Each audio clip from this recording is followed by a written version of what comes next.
Bienvenidos al canal de YouTube de Ediciones Radio. Aquí encontrarás vídeos especializados en cada tema. Si te gusta nuestro contenido, no olvides suscribirte, darle a me gusta y comentar tu experiencia. Gracias por elegirnos en tu camino hacia el éxito. Recuerda que todos nuestros temarios también están disponibles en formato digital y papel. Para cualquier duda puedes escribirnos a info@edicionesradio.com. Cuerpo de Maestros. Inglés. Volumen 2. Main ideas. Introduction. This topic aims at explaining some essential aspects in our teaching practice, such as grouping criteria, time and space distribution, the selection of the most adequate methodology, and the role that the teacher should play. To adapt all the variables to be kept in mind to the student's particular features, their psychological stage of development should be known. We have to know our students' psychological features to adapt contents and activities to their abilities. In this stage, children adapt a new way of thinking. They are more logic and more strategic, and they organize their knowledge better.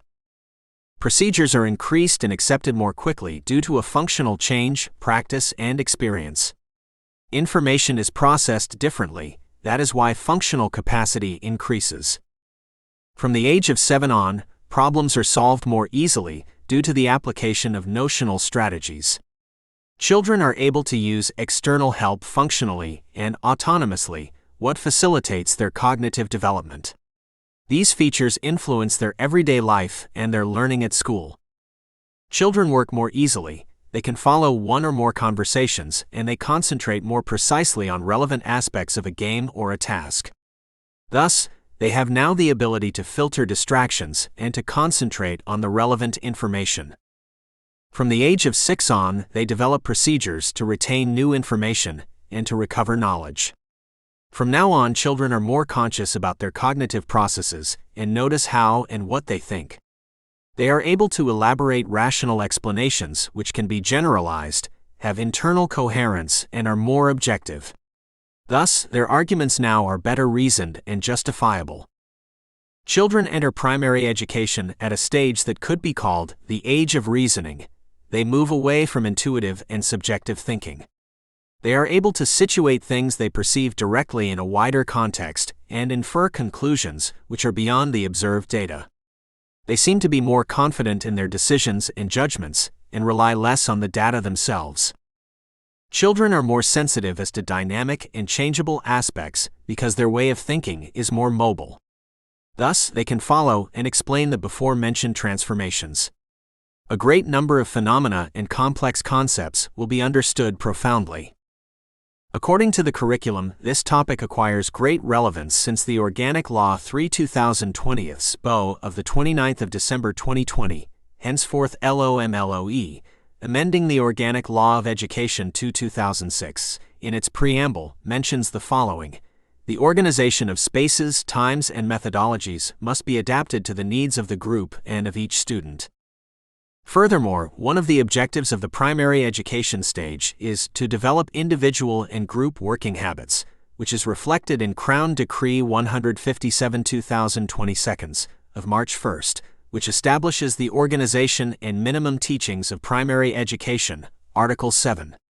In addition, key competence, personal, social, and learning to learn competence, Article 9, also deal with social and civic aspects and teamwork which are necessary for group and collaborative work. 1. Grouping students. When forming groups for the ESL classroom, a teacher needs to take into account several important aspects, such as the size of each group and the selection of members for each group.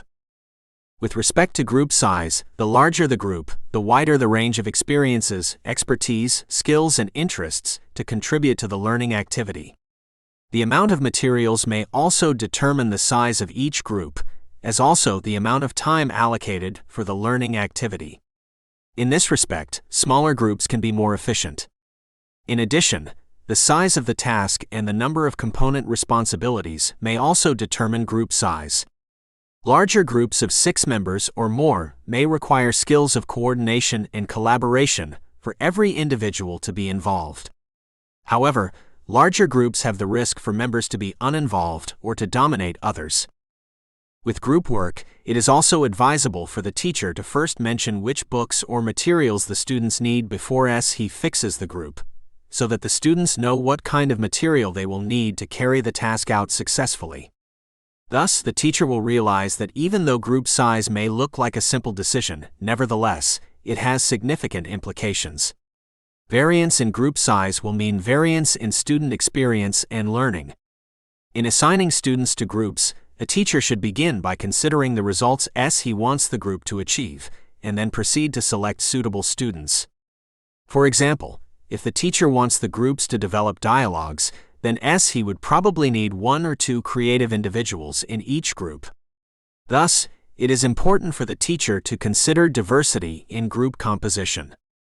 2 main strategies for assigning students to groups are random assignment and assignment by ability. For random assignment, there are the following possibilities. The teacher can give each student a number, i.e. 1, 2, 3, 4, 5, 1, 2, 3, 4, 5, etc., and then ask all number 1s, 2s, 3s, etc. to sit together. The teacher can also blindfold as many people as there are to be groups, who then in turn touch the people that are to be in their groups. The class can be divided on the basis of likes and dislikes, color of clothes, hobbies, etc. The teacher can also have as many pieces of different string in the hand as there are to be pairs. Students take an end and find their partner. The teacher can give out to each student at random a card with a word written on it. The students then have to go round and find words related to the subject matter, e.g. traffic light, road, car, etc., and would then sit together in a group. As to assignment by ability, there are the following choices. The teacher may want to place students of similar ability levels in one group, a strategy called ability or homogeneous grouping. He may want to structure each group with a representation of high ability, middle ability, and low ability students, a strategy called stratified or heterogeneous grouping.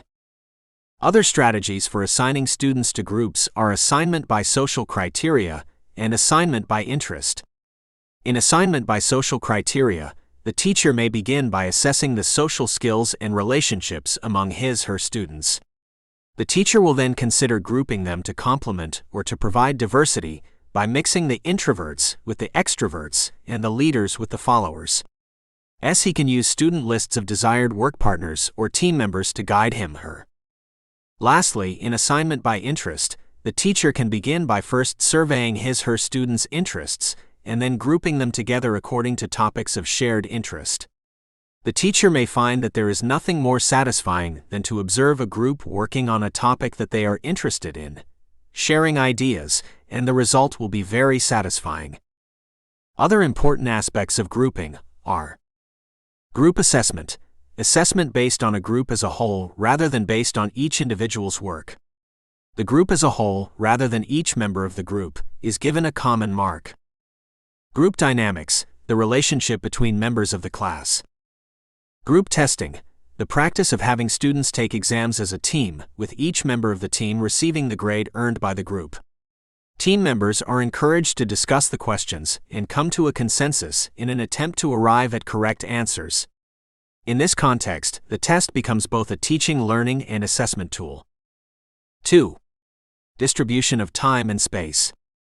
Both terms refer to learning environment, which includes the characteristics of the setting, the instructional, interpersonal, and physical characteristics of the classroom, which may influence student performance. Learning environment is the complete makeup of the parts of the home or center and outdoors used for educating children. The learning environment includes the space and how it is arranged and furnished, routines, materials and equipment, planned and unplanned activities, and the people who are present. The place and setting where learning occurs is not limited to a physical classroom. Learning environment analyzes all the variables involved in the physical, social, and psychological context of learning. 2.1. Distribution of time. There are 2 terms to be distinguished: time management, which refers to methods and techniques to ensure one makes the most appropriate use of her time. It includes various methods and techniques that can help the learner to make the most appropriate use of his time during a course, a class, or a study program. On the other hand, there is timing, the likely time which different activities or stages in a learning situation or lesson plan should take. When teachers plan lessons, they think about how long each activity will take, and they usually write this on their plan. For our topic, the second term seems to be more relevant. To get timing right, each teacher should keep different aspects in mind. Different things work for different students, but sorting out timing problems can be split into 3 techniques. That is why each teacher should respect the following when establishing a learning situation or a lesson plan. Hollow right-pointing triangle have a system for timings for the learning situation and/or lesson plan. Hollow right-pointing triangle have a filler stage and an optional stage for every lesson. There are 2 different techniques you can use for your learning situation and/or lesson plan. The simpler method is to have an estimated time for each activity and make sure it adds up to the length of the lesson. These are more easily estimated if you put timings for short stages and sub-stages rather than trying to guess the timing for a whole speaking task. Generally, a lesson plan should be split into parts of only 3 to 7 minutes. You can then convert these timings into actual clock times, e.g., if the class starts at 10:15 and the lead-in is 7 minutes long, put 10:22 as the time for the start of the grammar presentation. This makes it much easier to see if you are running to schedule during the lesson. Obviously, it is difficult to say that an activity will take exactly 7 minutes, so a more realistic but more complicated version is to have minimum times and maximum times for each activity, e.g. lead-in 3 to 5 minutes. You then add up all the minimums and all the maximums, and you have a range of timings for the whole class, e.g. 37 to 51 minutes for a 45-minute lesson. This means that if everything goes as quickly as it can, e.g. the class already know the grammar point quite well, you could run out of material nearly 10 minutes before the end of the class, so you obviously need a filler stage that will take 5 to 10 minutes, preferably something towards the end of the class, like a second free production task. If the class is tired and slow, it is obviously not a good idea to let the class run over to cover everything in the lesson plan, so it is necessary to look at the original plan and see which of these stages can be taken out or cut short. This would be the optional stage in the lesson plan. 2.2. Distribution of space. Classroom management experts and experienced educators say the decisions teachers make about whether students will be allowed to select their own seats and about the physical arrangement of the classroom can have an impact on classroom discipline and the effectiveness of teaching. The typical classroom arrangement, with students' desks lined up in neat rows, makes it tough for teachers to freely walk among their students' desks. Teachers should be able to get around the classroom quickly and frequently. The advantages of the teacher moving around the classroom are: he or she can check the students' work. Students concentrate on task and are not daydreaming. It is easier to maintain discipline. Considering that many classrooms are overcrowded, teachers need to think about how they can arrange students' desks to get walkways from the front to the back of the class, and also from side to side. The best room arrangement is a room with wide walkways. However, one correct room arrangement does not really exist. A room arrangement will depend on the dimensions of the classroom. Therefore, in the next section, we are going to show some plans for classroom arrangement.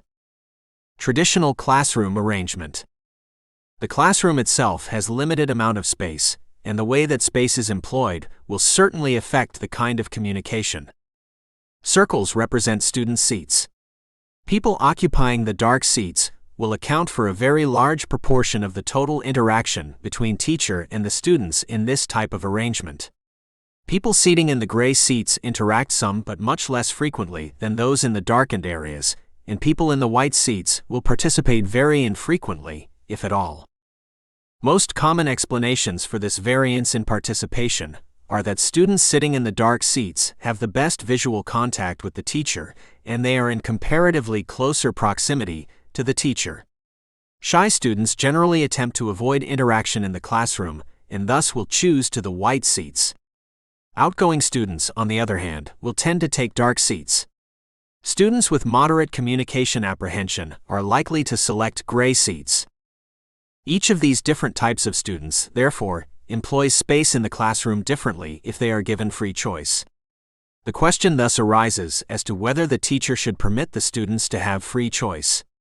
Research shows that rearranging students alphabetically or by some other arbitrary method does not change anything in terms of participation of particular students. Modular classroom arrangement. This arrangement is particularly desirable for classes requiring interaction among smaller groups of students. Modular arrangements such as this one tend to increase the amount of student interaction, but at the same time make interaction with the teacher more difficult. If very important part of the learning in the class is dependent on student interaction with other students, the modular arrangement may be preferable. This arrangement permits many students to be interacting at the same time without interrupting on one another. Horseshoe arrangement. Classes with fairly small number of pupils are often arranged in this fashion.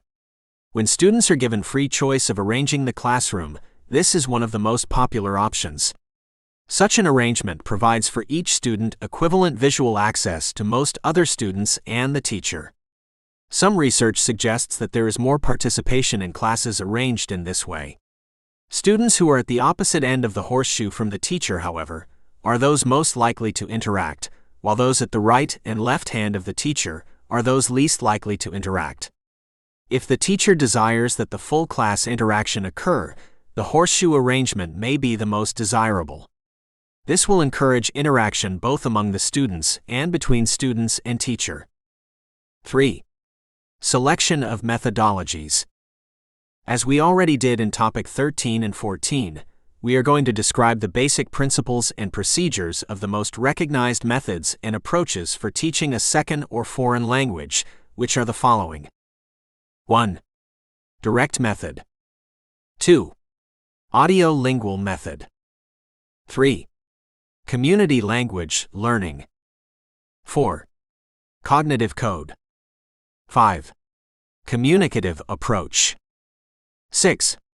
Total physical response. 7. Natural approach. 8. Functional notional approach. 9. Task-based approach. 3.1. The direct method.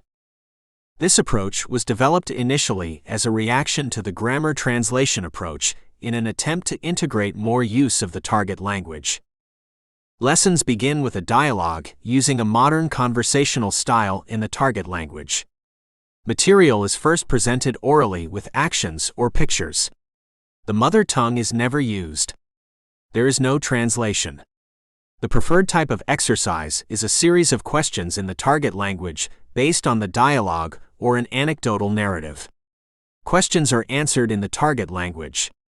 Grammar is taught inductively. Verbs are used first and systematically conjugated only much later, after some oral mastery of the target language. Advanced students read literature for comprehension and pleasure. Literary texts are not analyzed grammatically. The culture associated with the target language is also taught inductively. Culture is considered an important aspect of learning the language. 3.2. The audio-lingual method. This method is based on the principles of behavior psychology. It adapted many of the principles and procedures of the direct method. New material is presented in the form of a dialogue. Based on the principle that language learning is habit formation, the method fosters dependence on mimicry, memorization of set phrases, and overlearning. Structures are sequenced and taught one at a time. Structural patterns are taught using repetitive drills. Little or no grammatical explanations are provided. Grammar is taught inductively. Skills are sequenced. Listening, speaking, reading, and writing are developed in order.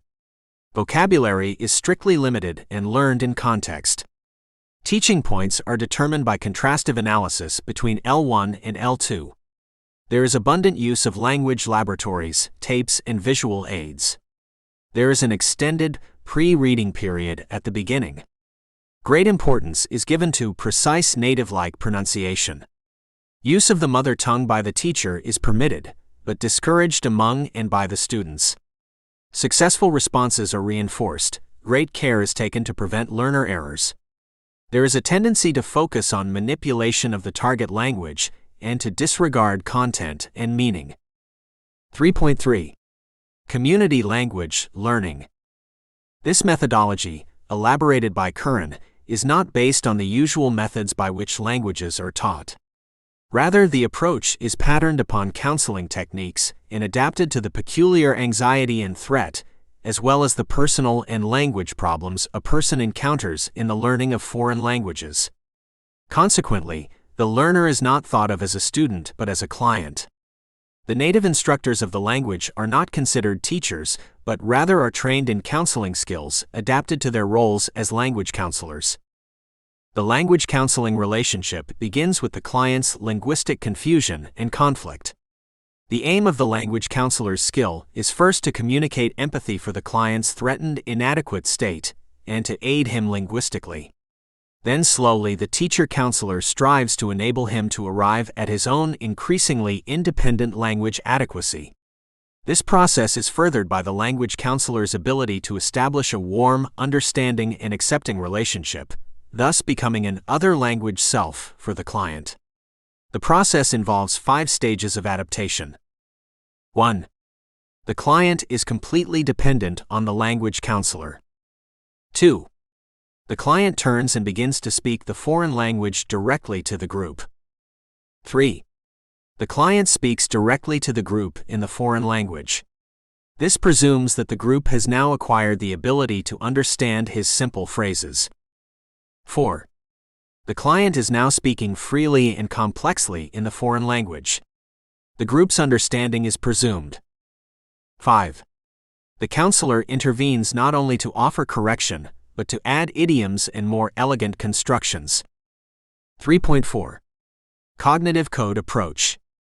As so often seems to be the case in language learning and teaching theory, there were many critics against the ideas of audiolingualism. One of the leaders of this attack was Noam Chomsky. Chomsky claimed that the idea of language learning purely as a result of habit formation was inadequate, because it did not explain the fact that speakers can produce and/or understand a large number of perfect grammatical utterances that they have never heard before.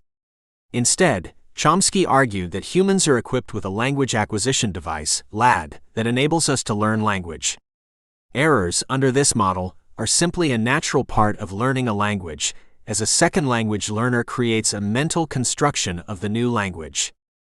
This new theory of language learning led to the creation of the cognitive code approach by Jakubowicz, which did not emphasize the role of habit formation. Instead, this approach encouraged learners to consciously think about and discuss how the new language operates based on the samples they are exposed to. Making mistakes was seen as an important part of learning, as they helped learners to test hypotheses and, eventually, led to rule formation. 3.5. Communicative approach.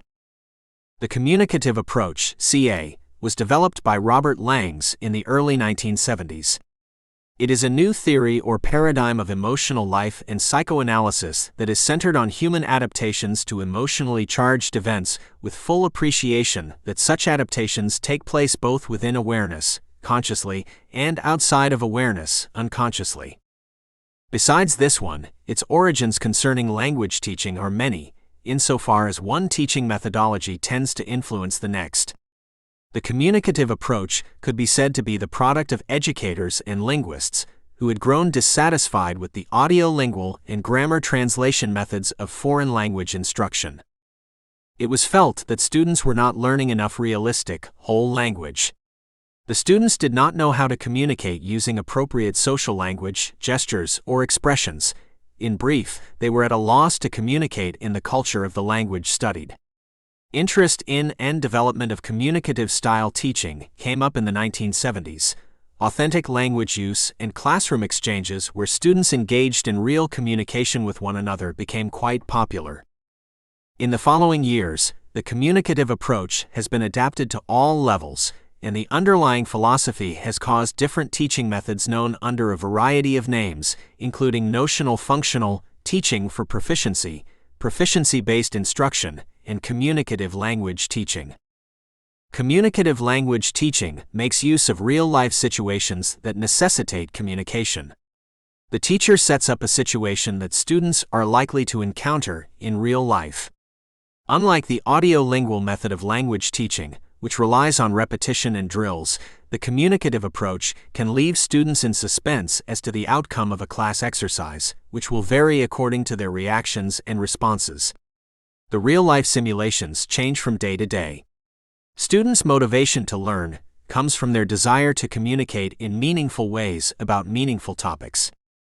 The Common European Framework of Reference, the CEFR, published by the Council of Europe, recommends communicative approach in foreign languages teaching. 3.6. Total Physical Response. James J. Asher defines the Total Physical Response (TPR) method as one that combines information and skills through the use of the kinesthetic sensory system. This combination of skills allows the student to assimilate information and skills at a rapid rate. As a result, this success leads to a high degree of motivation. The basic principles are: understanding the spoken language before developing the skills of speaking. Imperatives are the main structures to transfer or communicate information. The student is not forced to speak, but is allowed an individual readiness period and allowed to spontaneously begin to speak when the student feels comfortable and confident in understanding and producing the utterances. Technique. Step 1. The teacher says the command as he himself performs the action. Step 2. The teacher says the command as both the teacher and the students perform the action. Step 3. The teacher says the command but only students perform the action. Step 4. The teacher tells one student at a time to say commands.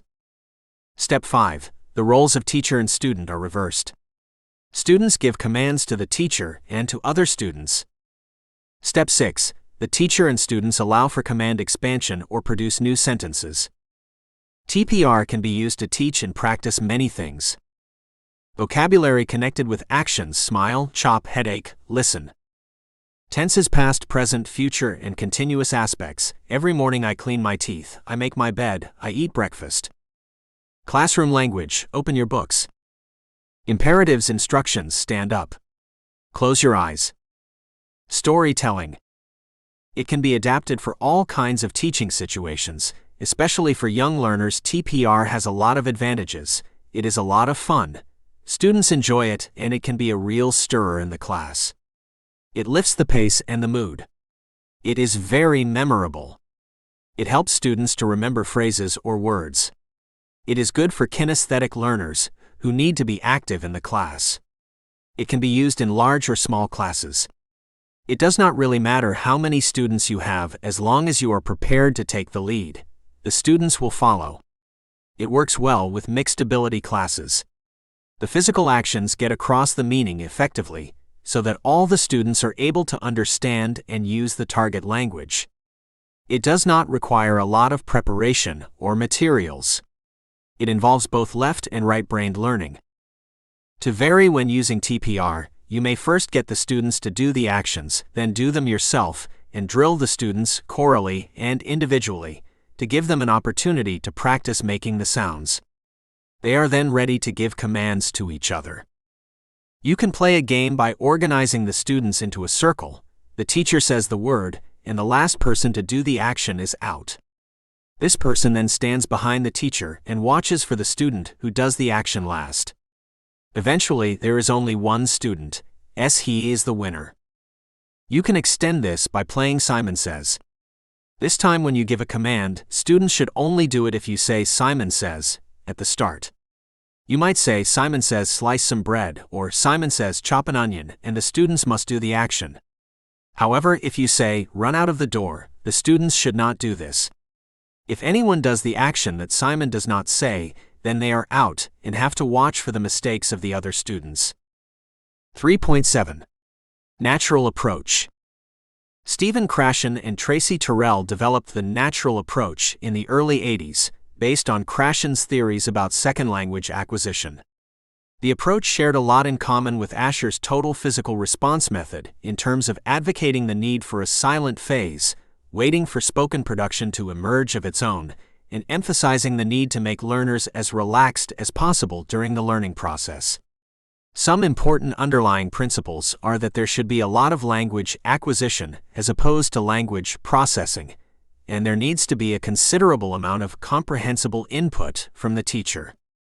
Meaning is considered as the essence of language, and vocabulary, not grammar, is the heart of language.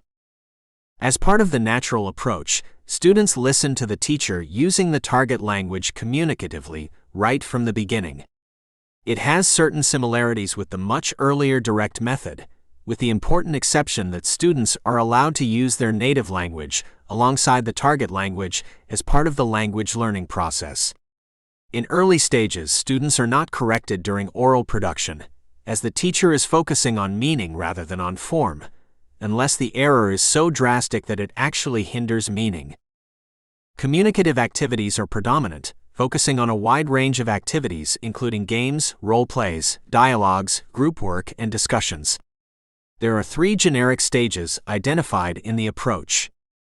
1. Pre-production, developing listening skills. 2. Early production.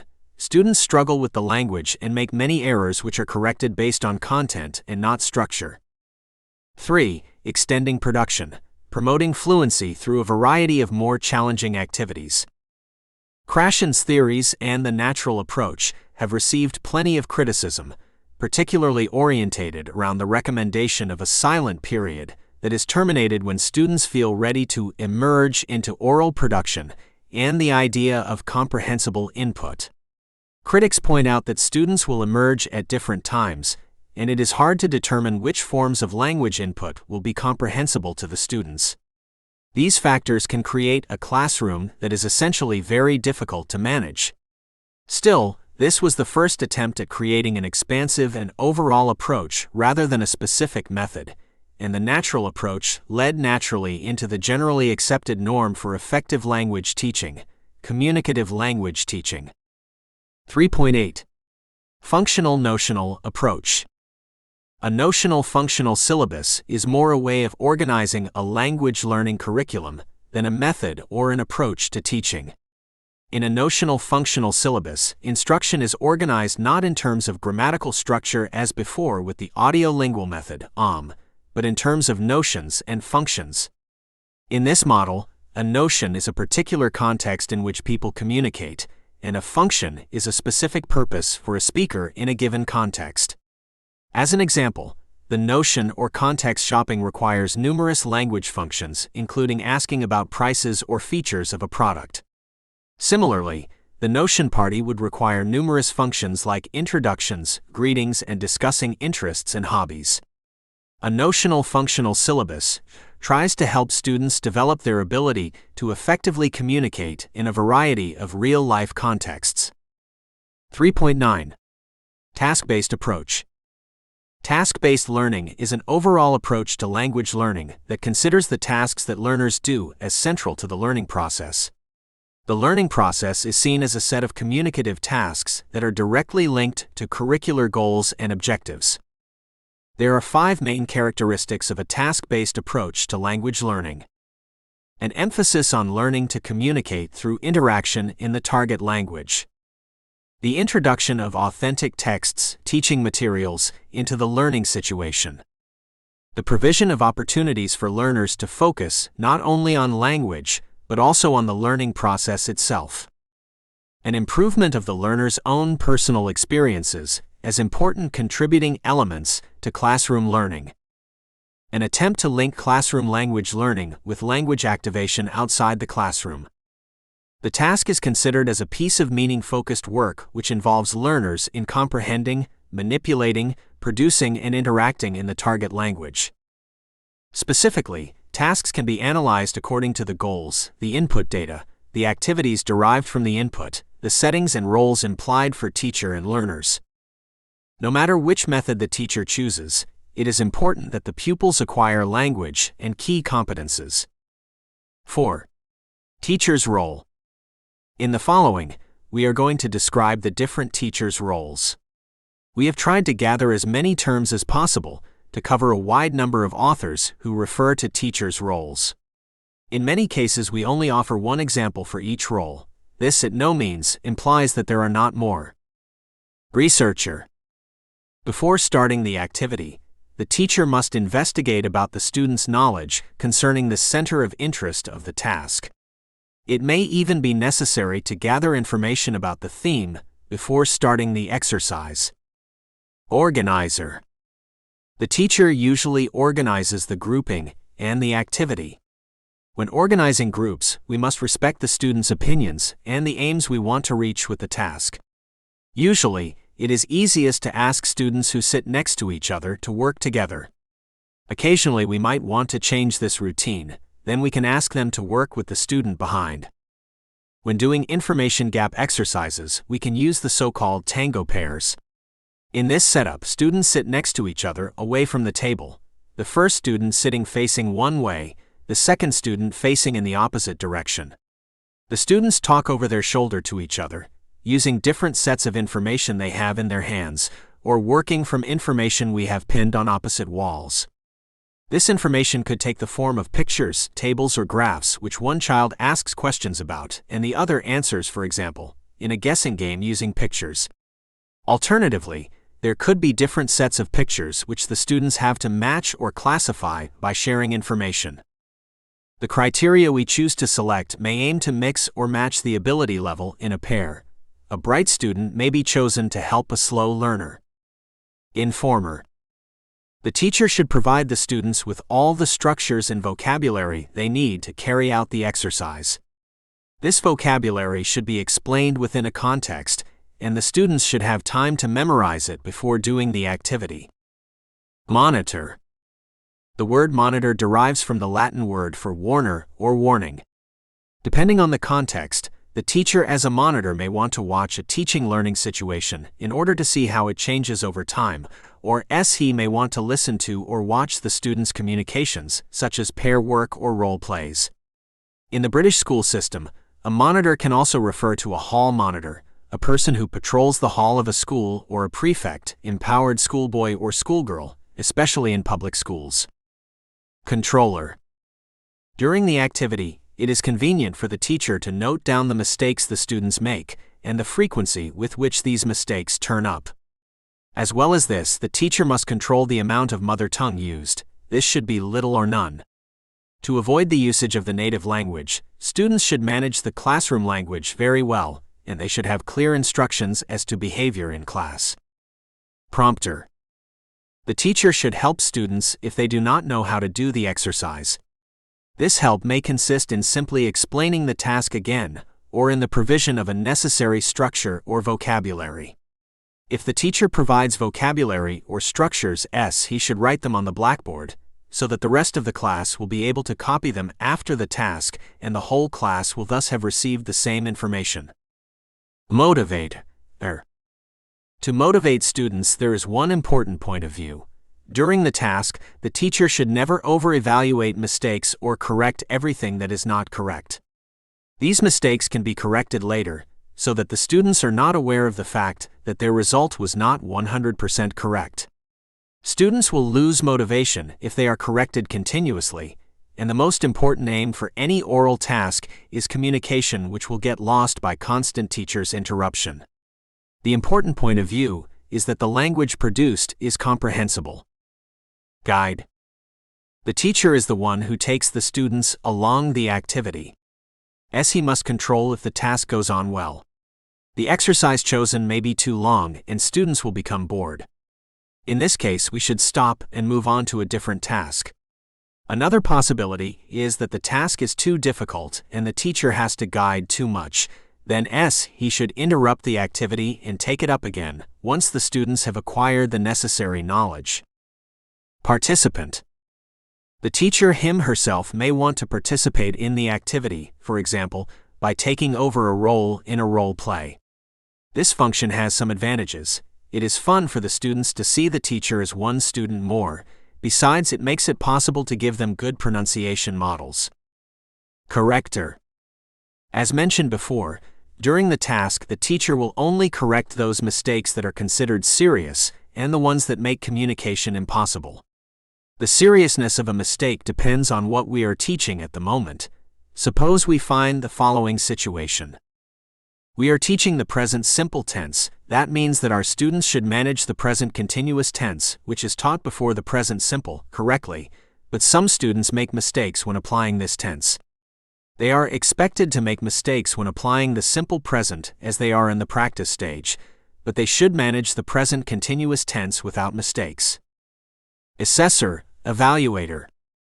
There are different points of view which should be evaluated once the task is over: the student's success, the activity itself, the obtained aims, and the teacher's own intervention. 5. Discipline. Discipline plays nowadays an important role in all teaching learning processes. That is why in the last point of this topic, we are going to present some interesting rules to be established. These rules affect teachers, parents, and students, and by following them, the learning teaching process will be a lot more successful from the beginning on. 1. Steps teachers can take at the beginning of the year to promote effective classroom management. Hollow right pointing triangle. Develop a set of written expectations you can live with and enforce. Hollow right pointing triangle. Be consistent. Hollow right pointing triangle. Be patient with yourself and with your students. Hollow right pointing triangle. Make parents your allies. Call early and often. Hollow right pointing triangle. Don't talk too much. Use the first 15 minutes of class for presentations, then get the students working. Hollow right pointing triangle. Break the class period into 2 or 3 different activities. Be sure each activity segues smoothly into the next. Hollow right pointing triangle. Begin at the very beginning of each class period and end at the very end. Hollow right pointing triangle. Don't roll call. Take the roll with your seating chart while students are working. Hollow right pointing triangle. Keep all students actively involved. Hollow right pointing triangle. Discipline individual students quietly and privately. Never engage in a disciplinary conversation across the room. Hollow right pointing triangle. Keep your sense of perspective and your sense of humor. Hollow right pointing triangle. Know when to ask for help. 2. Guidelines for parents. Hollow right pointing triangle. Show respect and support for the child, the teachers, and the school. Hollow right pointing triangle. Support the school's discipline policy. Hollow right pointing triangle. Provide a quiet, well-lit place for study and supervise the completion of homework. Hollow right pointing triangle. Attend parent-teacher conferences. Hollow right pointing triangle. Talk with the child each day about his or her school activities. Hollow right pointing triangle. Monitor the child's TV viewing. Hollow right pointing triangle. Assist with at least one school or classroom activity. Hollow right pointing triangle. Read with the child for at least 10 minutes each day, and let the child see me read. 3. Guidelines for students. To let them see the seriousness of the proposals, at the beginning of the school year we can make them sign a contract accepting these rules. Hollow right pointing triangle. I will always try to do my best work. Hollow right pointing triangle. I will be kind and helpful to my classmates. Hollow right pointing triangle. I will show respect for myself, my school, and other people. Hollow right pointing triangle. I will obey classroom and school rules. Hollow right pointing triangle. I will show respect for property by not stealing or vandalizing. Hollow right pointing triangle. I will come to school prepared with my homework and my supplies. Hollow right pointing triangle. I believe that I can and will learn. Hollow right pointing triangle. I will spend at least 15 minutes each day studying or reading at home. Hollow right pointing triangle. I will talk with my parents each day about my school activities. To summarize, the following outlines on classroom management should be kept in mind. Key classroom management skills of effective teachers include establishing routines and procedures to limit disruption and time taken away from teaching and learning, resulting in hollow right pointing triangle. Discipline, establishing and communicating clear rules and expectations for behavior from the very beginning of the school year. Hollow right pointing triangle. Establishment of procedures for routine, daily tasks and needs. Maintaining variety. Hollow right pointing triangle. Variety and challenge in activities. Hollow right pointing triangle. Multitasking, ability to engage in more than one action at the same time. Monitoring and responding to activity. Hollow right pointing triangle awareness of overall activity levels in the classroom. Hollow right pointing triangle movement around the classroom to be near trouble spots and to encourage attention. Hollow right pointing triangle anticipation of potential problems to limit disruption. Hollow right pointing triangle resolving minor inattention and disruption before they become major disruptions. Important elements of organization in effective teaching include to have materials prepared and ready for use in advance of the lesson, including extra materials in case of unexpected problems or sudden arrivals of new students. To create and maintain procedures that support students in knowing what they are to do when with a minimum of repetition of directions. To organize space effectively, including communicating to students where to store what materials. 1. Grouping students. When forming groups for the ESL classroom, a teacher needs to take into account several important aspects, such as the size of each group and the selection of members for each group. With respect to group size, the larger the group, the wider the range of experiences, expertise, skills, and interests to contribute to the learning activity. The amount of materials may also determine the size of each group, as also the amount of time allocated for the learning activity. In this respect, smaller groups can be more efficient. In addition, the size of the task and the number of component responsibilities may also determine group size. Larger groups of 6 members or more may require skills of coordination and collaboration for every individual to be involved. However, larger groups have the risk for members to be uninvolved or to dominate others. 2 main strategies for assigning students to groups are random assignment and assignment by ability. Other important aspects of grouping are group assessment. Assessment based on a group as a whole, rather than based on each individual's work. The group as a whole, rather than each member of the group, is given a common mark. Group dynamics. The relationship between members of the class. Group testing. 2. Distribution of time and space. There are 2 terms to be distinguished: time management, which refers to methods and techniques to ensure one makes the most appropriate use of his/her time. It includes various methods and techniques that can help the learner to make the most appropriate use of her/his time during a course, a class, or a study program. On the other hand, there is timing, the likely time which different activities or stages in a lesson plan should take. When teachers plan lessons, they think about how long each activity will take, and they usually write this on their plan. As far as space is concerned, mainly the following arrangements can be distinguished. Traditional classroom arrangement. Modular classroom arrangement. Horseshoe arrangement. 3.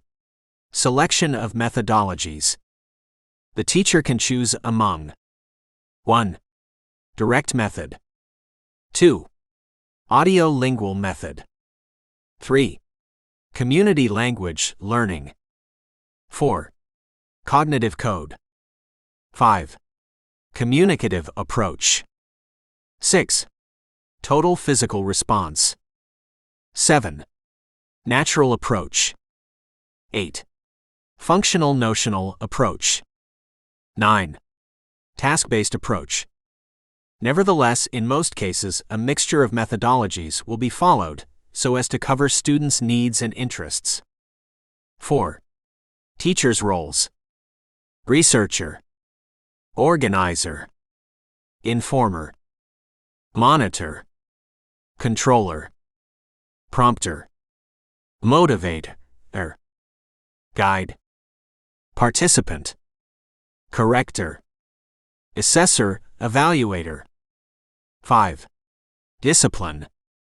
Discipline plays nowadays an important role in all teaching learning processes. That's why in the last point of this topic, we are going to present some interesting rules to be established. These rules include teachers, parents, and students, and by following them, the learning teaching process will be a lot more successful from the beginning on. Steps teachers can take at the beginning of the year to promote effective classroom management. Develop a set of written expectations you can live with and enforce. Be consistent. Be patient with yourself and with your students. Make parents your allies. Call early and often. Don't talk too much. Use the first 15 minutes of class for presentations, then get the students working. Break the class period into 2 or 3 different activities. Be sure each activity segues smoothly into the next. Begin at the very beginning of each class period and end at the very end. Don't roll call. Take the roll with your seating chart while students are working. Keep all students actively involved. Discipline individual students quietly and privately. Never engage in a disciplinary conversation across the room. Keep your sense of perspective and your sense of humor. Know when to ask for help.